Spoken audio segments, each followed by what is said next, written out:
एक छोटे से गांव में, जहां प्राकृतिक सौंदर्य तो भरपूर था लेकिन संसाधनों की कमी ने लोगों का जीवन कठिन बना रखा था, सुरेश नामक एक किसान रहता था। सुरेश अपनी मेहनत और ईमानदारी के लिए पूरे गांव में जाना जाता था। वह हर साल बड़ी लगन से खेती करता, लेकिन उसकी सारी मेहनत अक्सर बेकार चली जाती। कभी सूखा उसकी फसलों को बर्बाद कर देता, तो कभी बाढ़। मौसम की मार से परेशान होकर सुरेश का आत्मविश्वास डगमगाने लगा। वह अपनी किस्मत को कोसता और सोचता, क्यों मेरे साथ ही ऐसा होता है। सुरेश की बेचैनी और असफलता हर साल की तरह इस साल भी सुरेश ने खेतों में अपनी पूरी जान लगा दी थी। लेकिन इस बार भी जब उसकी फसल खराब हो गई तो वह पूरी तरह टूट गया। उसके खेत सूखे की चपेट में आ गए थे और परिवार के लिए गुजारा करना मुश्किल हो गया। गांव के अन्य किसान भी परेशान थे, लेकिन उनमें से कुछ ने हिम्मत नहीं छोड़ी थी। सुरेश की पत्नी राधा, जो एक सहनशील और समझदार महिला थी, उसकी हालत देखकर चिंतित थी। एक दिन उसने सुरेश से कहा, सुनो, मैं जानती हूं कि तुम्हारी मेहनत बेकार नहीं जाती। शायद तुम्हें सिर्फ सही मार्गदर्शन की जरूरत है। मैंने सुना है कि गांव के पास जंगल में एक महान संत बुद्ध आए हुए हैं। लोग कहते हैं उनकी बातें सुनने से मन को शांति और जीवन की समस्याओं का समाधान मिलता है। क्यों न तुम उनसे मिलने जाओ।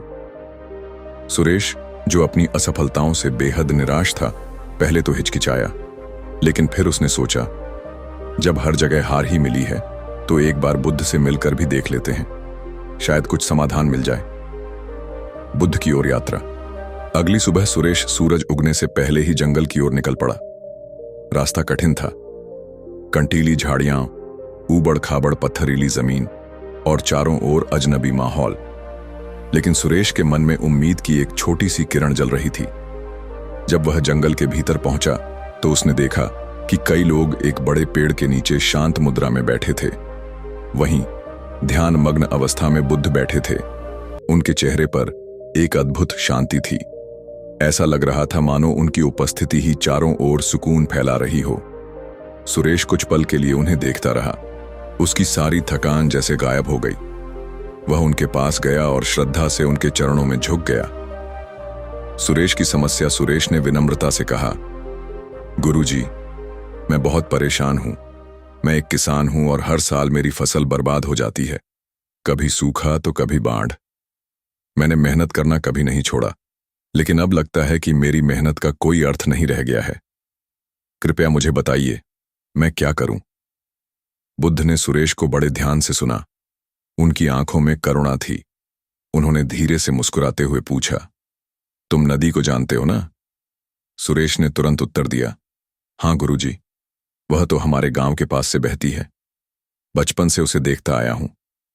बुद्ध ने फिर पूछा, क्या तुमने कभी देखा है कि नदी रुकती है। सुरेश ने थोड़ी उलझन में कहा, नहीं गुरुजी, नदी तो हर समय बहती रहती है, चाहे उसके रास्ते में कितनी भी बाधाएं क्यों ना आए। बुद्ध की शिक्षा बुद्ध ने धीरे धीरे समझाया, बिल्कुल सही कहा तुमने। नदी रुकती नहीं, वह हर बाधा को पार करती है। अगर उसके रास्ते में कोई चट्टान आ जाए तो वह उसके चारों ओर से बहने का रास्ता ढूंढ लेती है। तुम्हारी समस्या भी उस चट्टान की तरह है। यदि तुम रुक जाओगे तो सफलता कैसे मिलेगी।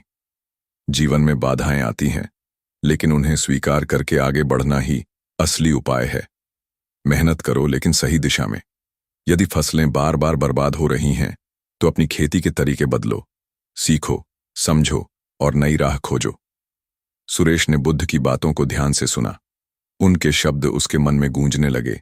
वह सोचने लगा, अब तक मैं हर साल वही पुरानी तरीके अपनाकर अलग परिणाम की उम्मीद करता रहा। शायद गुरुजी ठीक कह रहे हैं, मुझे बदलाव लाना होगा। नई शुरुआत। गांव लौटने के बाद सुरेश ने ठान लिया कि वह अपनी खेती के तरीकों को बदलेगा। सबसे पहले उसने अन्य गांवों में जाकर उन किसानों से बात की जो कठिन परिस्थितियों में भी सफल हो रहे थे। उसने उनसे उनकी तकनीकों के बारे में सीखा। सुरेश ने अपनी फसल की विविधता पर ध्यान देना शुरू किया। उसने समझा कि अगर एक फसल नष्ट हो जाए तो दूसरी फसल से नुकसान की भरपाई की जा सकती है। उसने मिट्टी की गुणवत्ता की जांच करवाई और खेतों में जैविक खाद का उपयोग शुरू किया। साथ ही पानी के सही उपयोग के लिए उसने अपने खेतों में जल संरक्षण तकनीकों को अपनाया। सफलता का मार्ग धीरे धीरे सुरेश की मेहनत रंग लाने लगी। जिस खेत में पहले फसलें नष्ट हो जाती थीं, अब वहां हरियाली छा गई। उसकी फसलें न केवल गांव में बल्कि आसपास के इलाकों में भी मशहूर होने लगीं। लोग उससे खेती के तरीके सीखने आने लगे। सुरेश ने गांव के अन्य किसानों को भी प्रोत्साहित किया कि वे नई तकनीकों को अपनाएं। उन्होंने मिलकर गांव में एक जल संरक्षण परियोजना शुरू की, जिससे सूखे के समय भी पानी की कमी नहीं होती थी। संदेश का प्रसार सालों बाद सुरेश पूरे गांव में सबसे सफल किसान बन चुका था। लेकिन उसने अपनी सफलता को सिर्फ अपने तक सीमित नहीं रखा। उसने गांव में एक शिक्षण केंद्र खोला, जहां वह किसानों को नई नई तकनीकों और जलवायु परिवर्तन से निपटने के उपाय सिखाता था। वह अक्सर गांव के लोगों से कहता, अगर उस दिन मैंने हार मान ली होती तो मैं आज यहां नहीं होता। बुद्ध ने मुझे सिखाया कि हर बाधा को पार करने का रास्ता होता है, बस हमें उसे ढूंढने का साहस होना चाहिए। सुरेश की कहानी हमें यह सिखाती है कि जीवन में चुनौतियां आती रहेंगी, लेकिन यदि हम निरंतर प्रयास करते रहें और बदलाव को अपनाने के लिए तैयार रहें तो सफलता निश्चित है। बुद्ध की शिक्षा ने न केवल सुरेश का जीवन बदला बल्कि पूरे गांव को एक नई दिशा दी। इस प्रकार सुरेश ने यह साबित कर दिया कि सही मार्गदर्शन, कठोर परिश्रम और धैर्य के साथ कोई भी व्यक्ति अपने जीवन की सबसे कठिन परिस्थितियों को भी बदल सकता है।